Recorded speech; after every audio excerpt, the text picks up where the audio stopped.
Máme za sebou najkratší mesiac roka. Vo februári ľudia nakupovali menej, ale za viac peňazí a my sme spustili nový Dognet systém.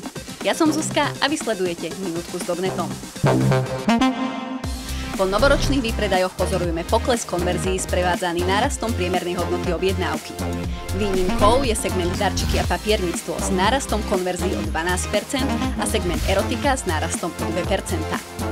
Pozitívne výsledky môže mať na svedomí Valentín, pričom najväčšej obľúbe sa tešili sady na odlievanie rúk z kampane Forever Hands HU, erotické hračky z kampane Serec Magat HU a Ružový slon SK a taktiež personalizované darčeky z kampane Faxcopy SK. Kampaň Forever Hands sa nachádza aj pre vodičov s kokanou, ktorému vedie slovinský multishop Shopster. Do marca vstupujeme s novým Dognet systémom, ktorý vám umožní pracovať pohodlnejšie a efektívnejšie. A to vďaka novému fungovaniu odkazov, prehľadnému prostrediu a detailným reportom výkonu. Prejsť do nového systému je potrebné do 1.5. a preto si nezabudnite po zhliadnutí tohto videa prečítať všetky inštrukcie v článku.